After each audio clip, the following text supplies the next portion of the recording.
Hello friends, welcome to our travel blog.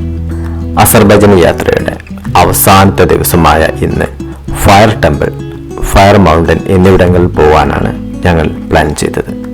കഴിഞ്ഞ ദിവസം ഷഡാഗിൽ നിന്നും തിരിച്ചു വന്ന ഞങ്ങൾ ബാക്കുവിലാണ് താമസിച്ചത്. ഞങ്ങളിപ്പോൾ യെനർഡാഗിലേക്കാണ് പോകുന്നത്. വഴിയിലെല്ലാം ഒരുപാട് പെട്രോളിയം റിഗുകളുണ്ട്.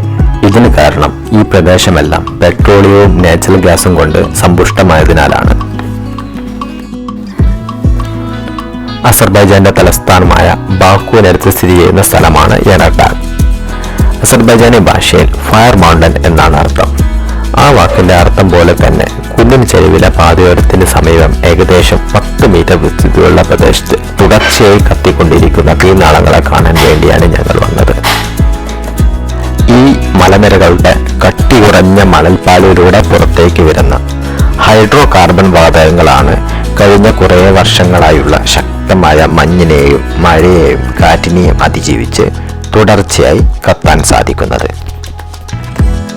അധിക സമയങ്ങളിൽ ഏതാനും ഇഞ്ചുകൾ മാത്രം ഉയരത്തിൽ കത്തുന്ന ഈ തീജ്വാല അപൂർവം ചില സമയങ്ങളിൽ 1 മീറ്റർ ഉയരത്തിൽ വരെ എത്താറുണ്ട്. 1950കളിൽ ഒരാട്ടിടയൻ അബദ്ധത്തിൽ തീ കൊളുത്തിയപ്പോൾ ഇത് അണയാത്തതിന്റെ ഫലമായിട്ടാണ് ശ്രദ്ധയിൽപ്പെട്ടത്. അല്പസമയം അവിടെ ചെലവഴിച്ച ശേഷം ഈ മലയുടെ മുകളിലുള്ള ഹാഷ്ടാഗ് യെനർഡാഗ് കാണാൻ വേണ്ടി ഞങ്ങൾ പോയി.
ഇവിടെ കുട്ടികൾക്ക് കളിക്കാൻ വേണ്ടി ചെറിയൊരു പ്ലേ ഏരിയയും ഊഞ്ഞാലും അറേഞ്ച് ചെയ്തിട്ടുണ്ട്. ഈ പ്രദേശം ഖനനം ചെയ്തപ്പോൾ ആർക്കിയോളജിസ്റ്റ് കണ്ടെടുത്ത പഴയ കാലത്തെ കല്ലുകളും ഡിസൈനുകളുമാണ് ഇവിടെ വെച്ചിട്ടുള്ളത്. ഇതിൽ ഭൂരിഭാഗവും 14ാം സെഞ്ചുറിയിൽ ഉപയോഗിച്ചിരുന്ന കല്ലുകളും പാത്രങ്ങളുമാണ്. അതുപോലെ തന്നെ 15ാം നൂറ്റാണ്ടിൽ ഉപയോഗിച്ച ഗ്രേവ് സ്റ്റോണും ആ കാലഘട്ടങ്ങളിൽ സൂര്യനെ റെപ്രസെന്റ് ചെയ്ത കല്ലുകളും ഇവിടെ കാണാം. 13ാം നൂറ്റാണ്ടിലെ ശിലാലിഖിതം വളരെ അദ്ഭുതമായിരിക്കുന്നു. 17ാം നൂറ്റാണ്ടിൽ മുന്തിരി ചതയ്ക്കാൻ ഉപയോഗിച്ച പാത്രങ്ങളും ആ കാലഘട്ടങ്ങളിൽ ഉപയോഗിച്ചിരുന്ന മ്യൂസിക് ഇൻസ്ട്രുമെന്റ്സും നമുക്കിവിടെ കാണാം.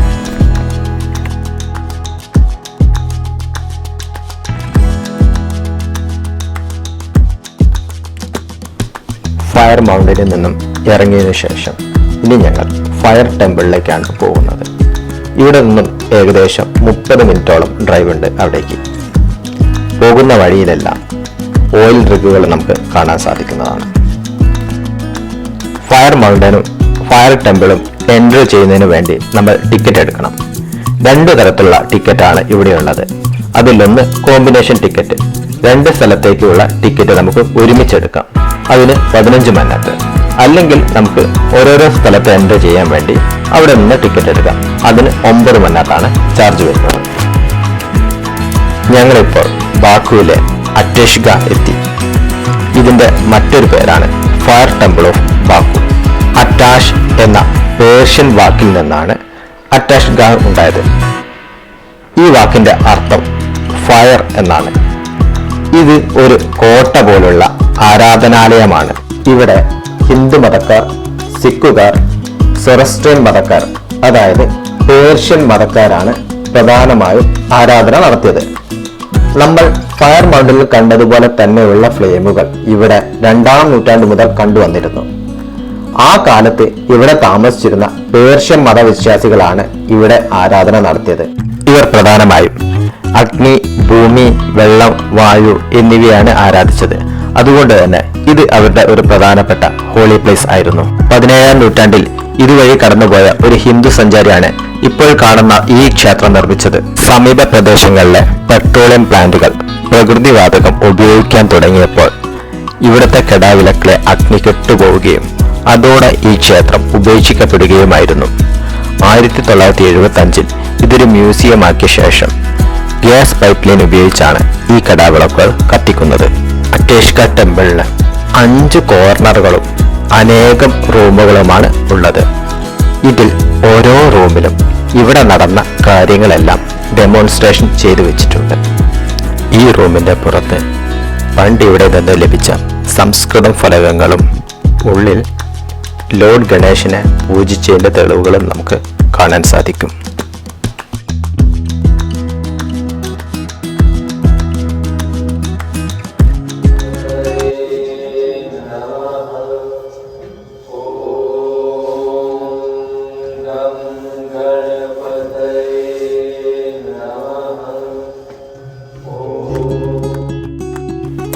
നമുക്കിവിടെ നടരാജ വിഗ്രഹവും കാണാം.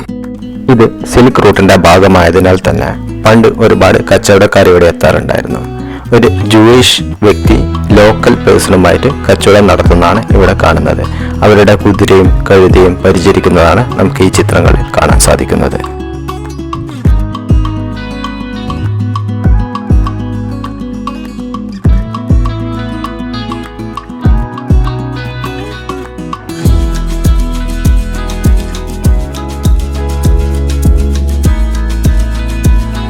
ഫയർ ടെമ്പിൾ കണ്ടു കഴിഞ്ഞതിനു ശേഷം ഞങ്ങൾ ഇവിടെയുള്ള ഓയിൽ റിഗിലേക്കാണ് പോയത്.